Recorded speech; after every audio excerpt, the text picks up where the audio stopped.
Ito naman ang naunang performance ng aking mga co-worker ng mga elektrisyan. Wala sa ayos kami ang susunod. Siyempre hindi rin wala sa ayos. So,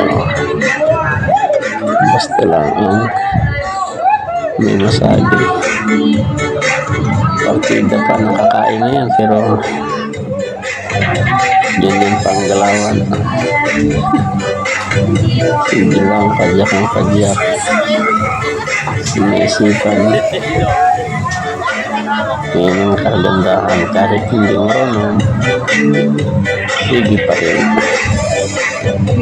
Basta may ipakita sa mga kamag-anak.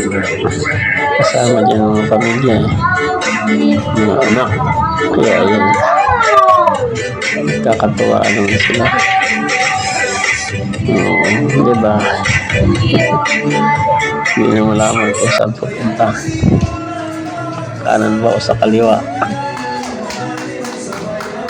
Yan naman ang ngipin sa aking trabaho.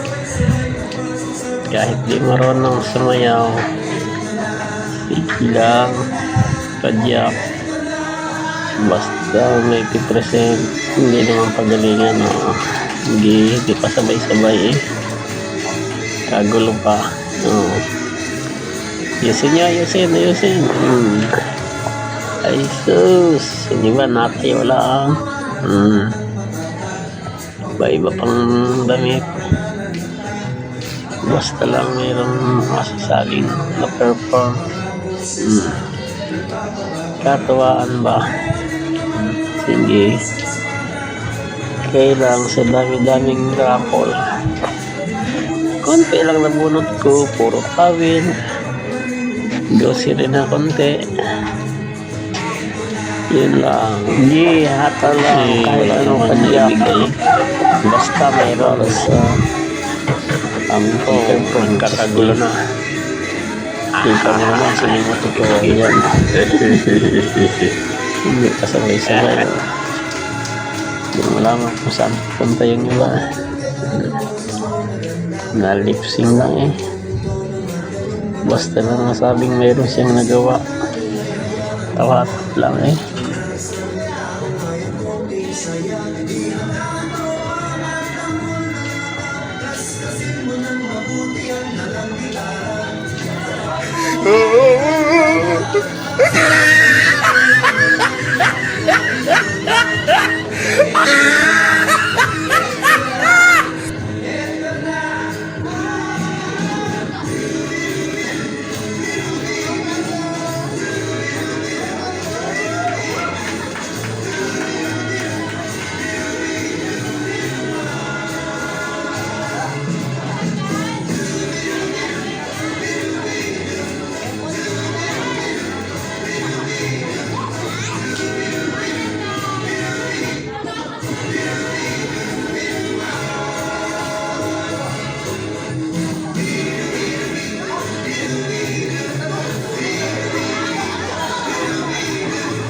Yan ang aking mga kapurok. Kakagulo na sa raffle. Sana mayroon ako dyan. Number 71. Ito ang aking mga tropa. Sa wakas nanalo din.